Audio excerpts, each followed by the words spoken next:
my presentation, Social Selling Trends 2026. So let's start. First of all, a little bit about myself. I'm the agency owner, the ModumUp agency, and the conference organizer. My name is Olga Bondareva, and I work as an agency owner, and I do a lot of things for 7 years, and I love it. And we mostly specialize on social selling and innovative digital B2B marketing, so like account-based marketing and other interesting stuff. And before that, I used to work for Microsoft, and there I was responsible for social media in 33 regions. And it was interesting. I first learned about social selling there and about account-based marketing, demand generation, and then I started implementing it in my agency and started developing some of our author approaches and frameworks as well. So I'll tell you more about our frameworks. So what is social selling? We have the conference name is Social Selling Con, and obviously it's connected to the term, and we need to define it.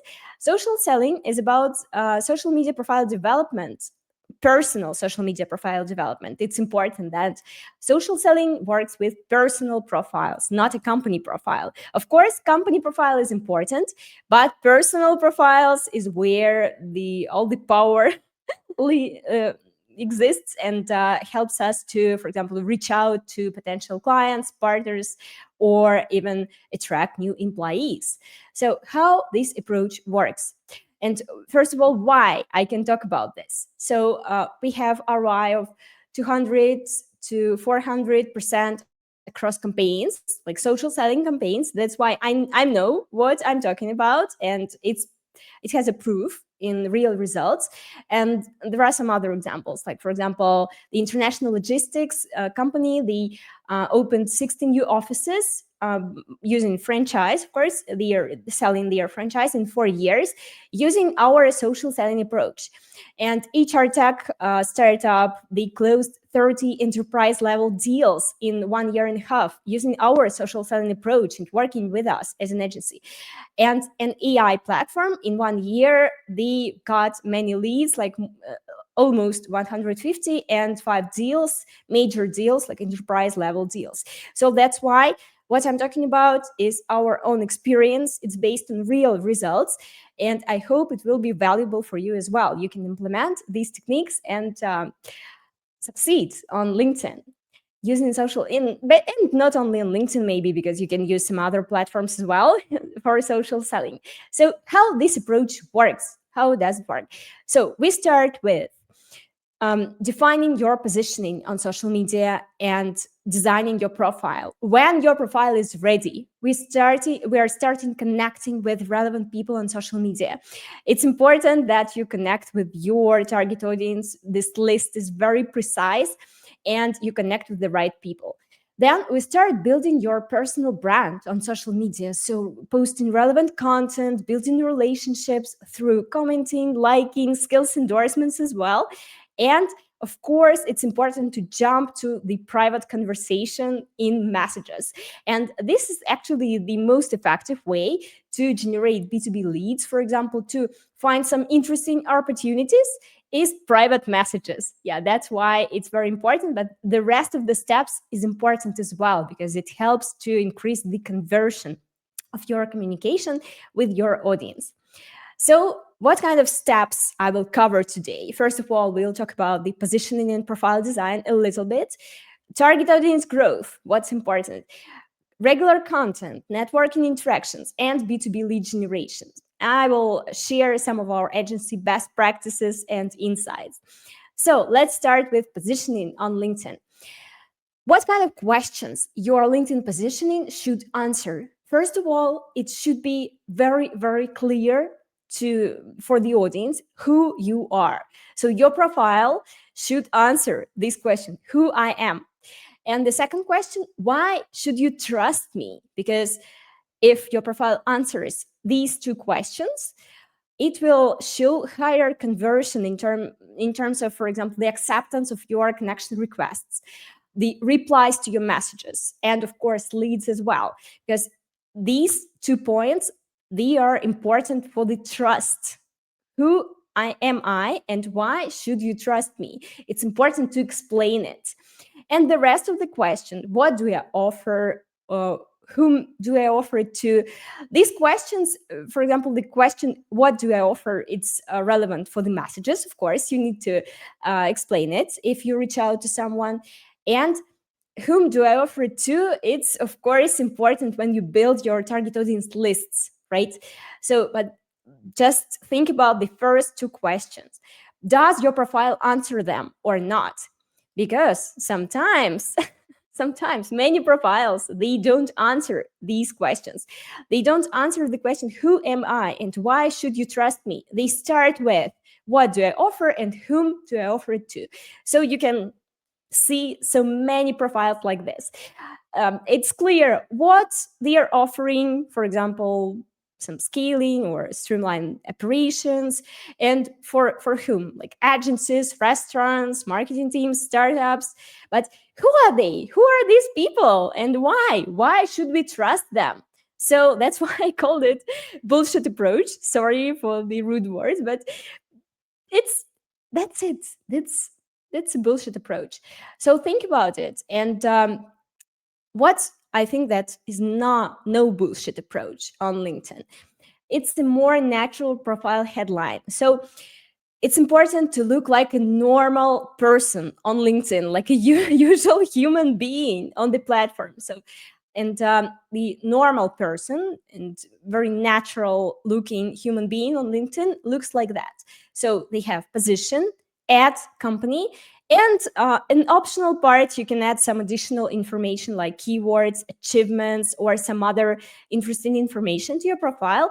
But if you look at the majority of the LinkedIn audience, people look like this. They have positions at company. They don't have these helping headlines. And this position and company, it explains who they are. First of all, the first important question, who they are.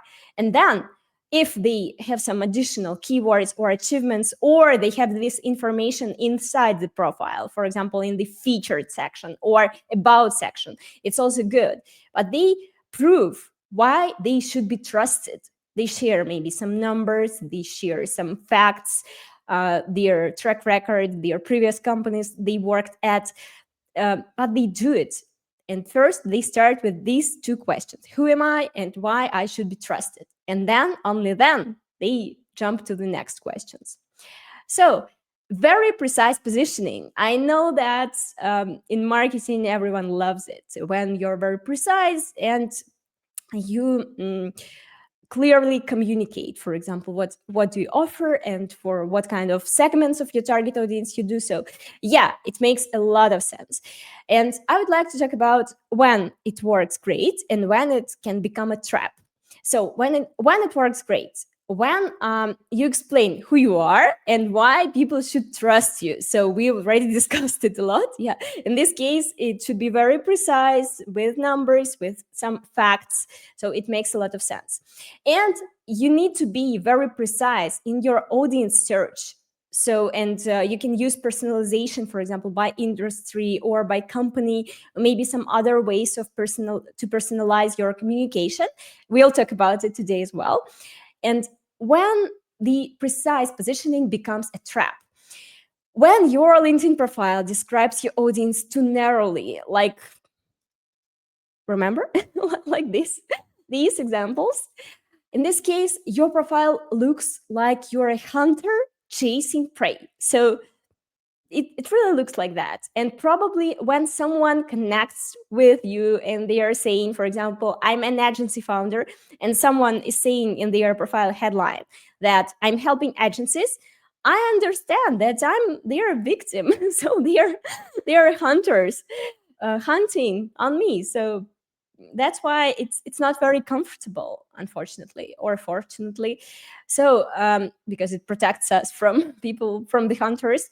And the precise positioning, very, very precise positioning, can be a trap in messaging. It can be shocking maybe, but we've noticed that when, for example, we use a more generic message, of course it can be with some industry personalization or a company personalization or something else. But still, if it's more about aiming to have a simple conversation, explore their needs. So we are not offering something very, very specific. We are not offering some specific solutions in the messages. In this case, they work better. But if we need a very precise positioning, of course, we use a lot of details and describe our solution in detail. But it shows lower conversion rate comparing to the situations when we just do it casually and ask to start a conversation, to discuss their needs, their goals, and or just maybe get to know each other. Yeah, like a networking message. It also works great. So then we've talked about positioning a little bit, and the next topic is target audience growth. What kind of best practices we have here? First of all, and this is, I think, the main secret here is that you need to use accurate lists of your target audience.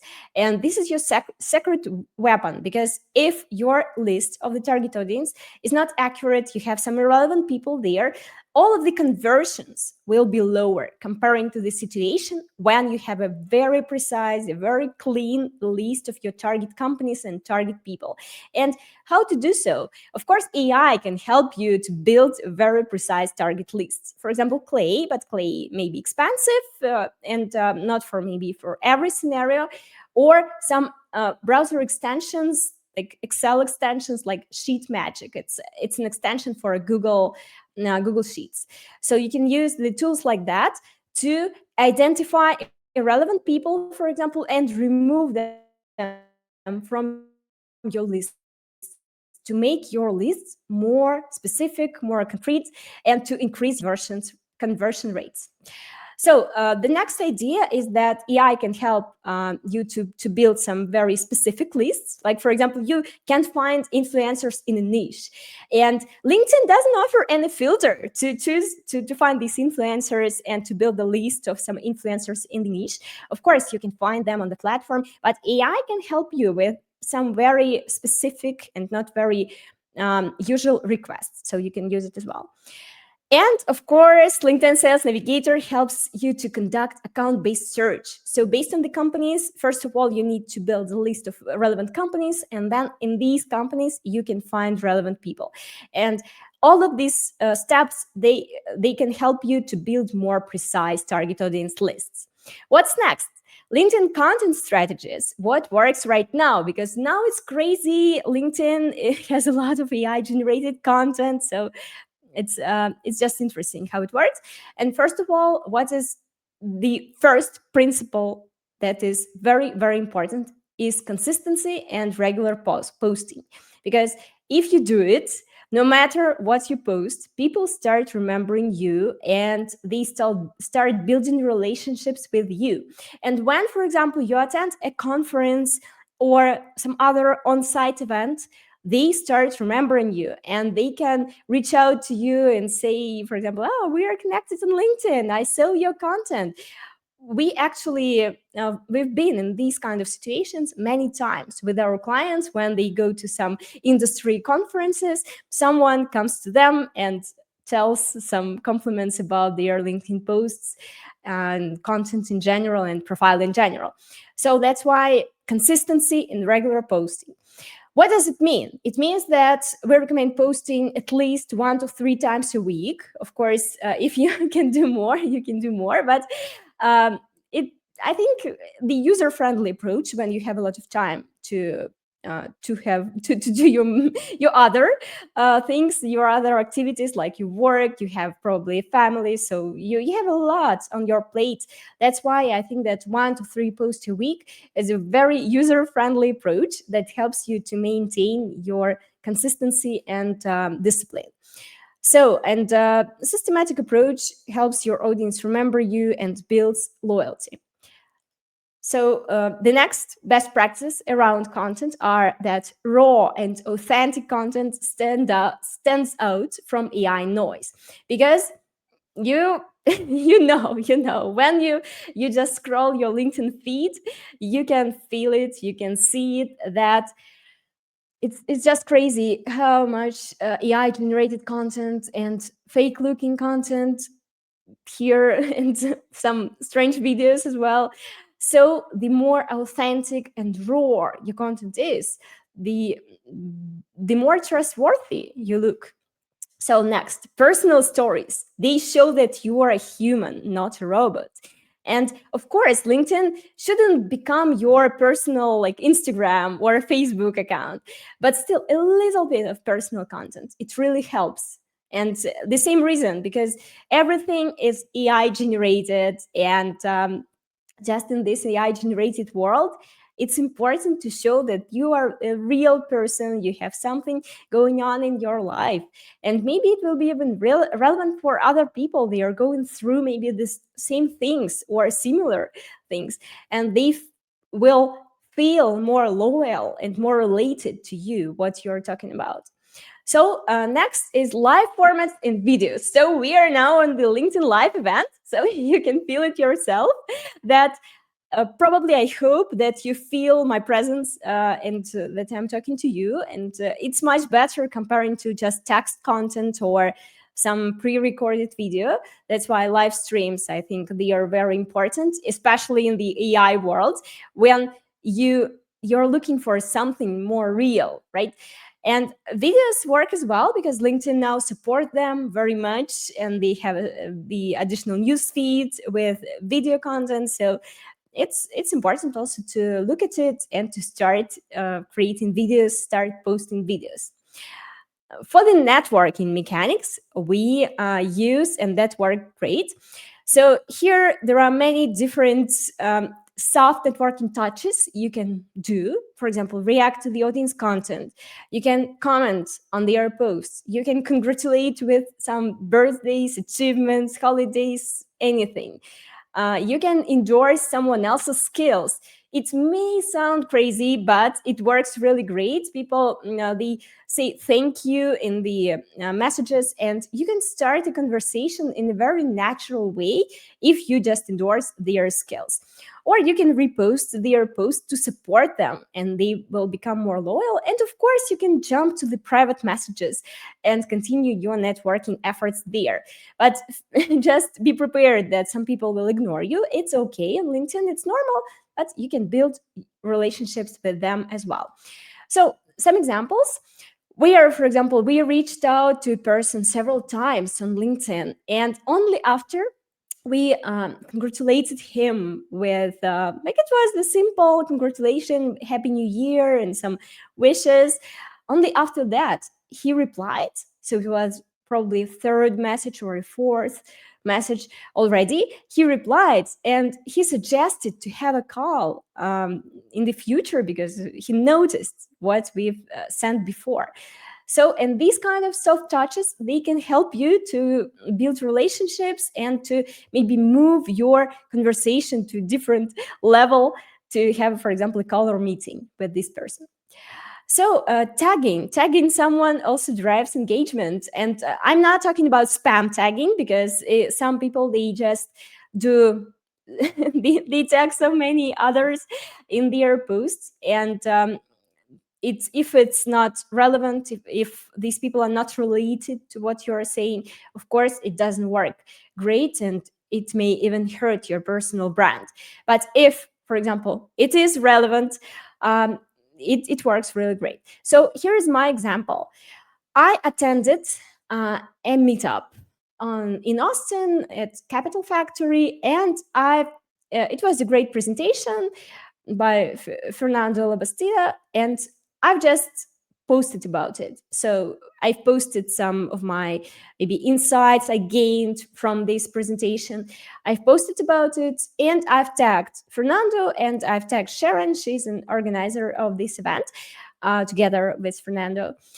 And after that, I've got a repost from Fernando, and I've got a comment from Fernando, of course, and I've got even a speaking opportunity at this meetup later. So I've spoke at this meetup on different months, and this is how it works. When you tag someone else and you post not only about yourself, you post about some other people and their great achievements or their activity, it really helps to build relationships and get some interesting new opportunities.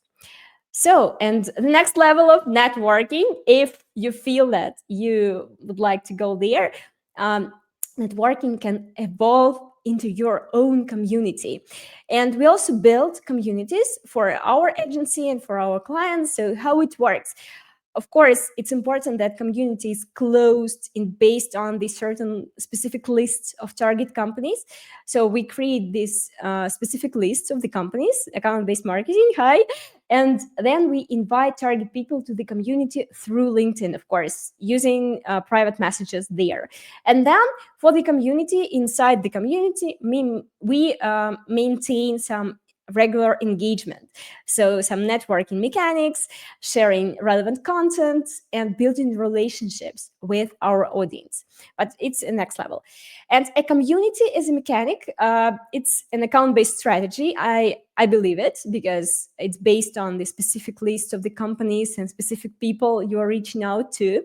And it helps you to attract the right audience and nurture long-term relationships, not just reaching out with some cold message. It helps you building trust and brand recognition because you can kind of natively and naturally just integrate your brand into your communication.